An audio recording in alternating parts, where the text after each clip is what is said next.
एक थी बूढ़ी काकी। उनके पतिदेव को स्वर्ग सिधारे बहुत समय हो गया था। बेटे भी जवान होकर चल बसे थे। उनका एक भतीजा था बुद्धिराम।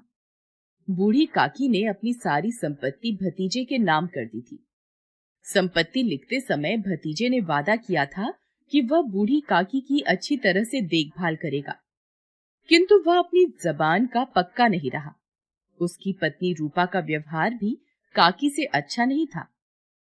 बूढ़ी काकी को वे लोग समय से भोजन भी नहीं देते थे। कहा है कि बुढ़ापे में आदमी का बचपन लौट आता है। यही हाल बूढ़ी काकी का भी हो गया था। उन्हें समय पर भोजन न मिलता या बाजार से आई कोई चीज न मिलती तो वे गला फाड़ कर रोने लगती। उनकी खाने की लालच बढ़ गई थी। बच्चे भी अपने माता पिता का रंग देखकर बूढ़ी काकी को सताया करते। कोई चुटकी काटकर भागता, कोई उन पर कुल्ली कर देता। काकी चीख मार कर रोती। पूरे परिवार में बुद्धिराम की छोटी लड़की लाडली ही बूढ़ी काकी के प्रति प्रेम रखती थी। एक बार की बात है, बुद्धिराम के बड़े लड़के का तिलक था। द्वार पर शहनाई बज रही थी। चारपाइयों पर मेहमान विश्राम कर रहे थे। घर की स्त्रियां गा रही थीं। भट्टियों पर कड़ाह चढ़े थे। पूड़ी कचौड़ियां निकल रही थी। मसालेदार तरकारी पक रही थी। पकवान की सुगंध चारों तरफ फैल रही थी। बूढ़ी काकी अपनी कोठरी में बैठी थी। भोजन की खुशबू उनकी नाक तक पहुंच रही थी। मन ही मन बोली, आह, कैसी सुगंध है। पर अब मुझे कौन पूछता है। जब रोटियां ही नहीं मिलती तब ऐसे भाग्य कहां कि भरपूर पूड़ियां मिले। बूढ़ी काकी से रहा नहीं गया। वे धीरे धीरे सरकती हुई बड़ी कठिनाई से चोखर से उतरी और धीरे धीरे रेंगती हुई कड़ाह के पास आ बैठी। रूपा तैयारियों में व्यस्त थी। उसे सांस लेने की फुर्सत न थी। सुबह से ही आराम नहीं मिला था। वह झल्लाती हुई थी। इस अवस्था में उसने बूढ़ी काकी को कड़ाह के पास देखा तो गुस्से में काकी को दोनों हाथों से झटक कर बोली, ऐसे पेट में आग लगे, पेट है या भार? कोठरी में बैठते हुए क्या दम घुटता था? अभी मेहमानों ने नहीं खाया, भगवान को भोग नहीं लगा, तब तक धैर्य न हो सका। आकर छाती पर सवार हो गई। भला चाहती हो तो जाकर कोठरी में बैठो। जब घर के लोग खाने लगेंगे तो तुम्हें भी मिलेगा।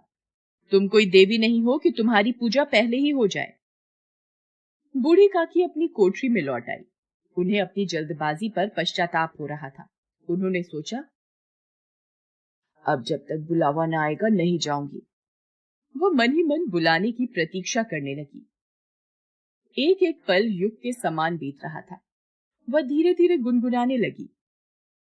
कुछ देर बाद उन्हें लगा कि गुनगुनाते हुए बहुत समय बीत गया। किसी की आवाज भी सुनाई नहीं पड़ रही थी। अवश्य ही लोग खा पी कर चले गए होंगे। मुझे कोई बुलाने नहीं आया। रूपा सोचती होगी कि मैं कोई मेहमान तो हूं नहीं कि मुझे बुलाया जाए। बूढ़ी काकी चलने को तैयार हो गई। उन्हें विश्वास था कि 1 मिनट में पूड़ियां आएंगी, तरकारियां आएंगी।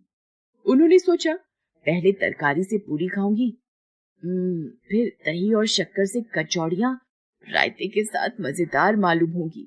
मैं तो मांग मांग कर खाऊंगी। मेहमान मंडली अभी बैठी थी। कोई खाकर उंगलियां चाटता था, कोई दही खाकर चटकारे मार रहा था। बूढ़ी काकी रेंगती हुई उनके बीच जा पहुंची। कई लोग चौंक कर उठ खड़े हुए, पुकारने लगे, अरे बुढ़िया कौन है? यहाँ कहां से आ गई? देखो किसी को छू न दे। पंडित बुद्धिराम ने थाल को जमीन पर पटक दिया, लपक कर काकी को उठाया और अंधेरी कोठरी में लाकर पटक दिया। मेहमानों ने भोजन किया, घर वालों ने भोजन किया, परंतु बूढ़ी काकी को किसी ने नहीं पूछा। सबने काकी को दंड देने का फैसला लिया। रात 11 बज गए थे। रूपा आंगन में पड़ी रही थी, पर लाडली की आंखों में नींद नहीं थी। उसने अपने हिस्से की पूड़ियां पिटारी में रख दी थी। जब उसे विश्वास हो गया कि अम्मा सो रही है तो अपनी पिटारी उठाई और बूढ़ी काकी की कोठरी की ओर चल दी। सहसा कानों में आवाज आई, काकी उठो, मैं पूड़ियां लाई हूं। काकी लाडली की बोली पहचान कर झटपट उठ बैठी। लाडली को टटोला और उसे गोद में बैठा लिया। लाडली ने पूड़ियां पिटारी से निकालकर काकी को दी। काकी ने पूछा, क्या तुम्हारी अम्मा ने दी है? नहीं, यह मेरे हिस्से की है। काकी ने 5 मिनट में पिटारी की पूड़ियां खा ली। काकी, पेट भर क्या? नहीं बेटी, जाकर अम्मा से और मांग लाओ। अम्मा सोती है, जगाऊंगी तो मारेंगी। काकी की भूख बढ़ गई थी। पिटारी की खुरचन टटोला, खुरचन गई। उनका हृदय महसूस रहा था कि पूड़ियां कैसे पाऊं। उनके संतोष का बांध टूट रहा था। उचित अनुचित का विचार जाता रहा। वे लाडली से बोली, मेरा हाथ पकड़कर वहां ले चलो जहां मेहमानों ने बैठकर भोजन किया है। लाडली ने काकी का हाथ पकड़ा और जूठे पत्तलों के पास ले जाकर बैठा दिया। दीन शुदातुर काकी पत्तलों से पूड़ियों के टुकड़े चुनकर खाने लगी। ठीक उसी समय रूपा की आंख खुल गई। वह लाडली को खोजने लगी। उसे वहां ना पाकर वह उठी तो देखती है कि लाडली झूठे पत्तलों के पास खड़ी है और बूढ़ी काकी पत्तलों पर से पूड़ियों के टुकड़े उठाकर खा रही है। यह देखकर रूपा का हृदय सन्न रह गया। उसकी चचेरी सास जूठे पत्तल चाट रही है। ऐसा प्रतीत हुआ मानो जमीन रुक गई, आसमान चक्कर खा रहा था। उसे बहुत ग्लानि हुई। करुणा और भय से उसकी आंखें भर आईं। उसने सच्चे हृदय से आकाश की ओर हाथ उठाकर कहा, परमात्मा, मेरे बच्चों पर दया करो। इस अधर्म का दंड मुझे मत दो, नहीं तो मेरा सत्यानाश हो जाएगा। वह सोचने लगी, हाय कितनी निर्दयी हूँ। जिसकी संपत्ति से मुझे इतनी आय हो रही है उसकी ये दुर्गति। मुझसे बड़ी भारी चूक हो गई। इस उत्सव में भी जहाँ हजारों लोगों ने भोजन किया, वहां इन्हें भरपेट भोजन न दे सकी, केवल इसी कारण से कि वह वृद्ध असहाय है।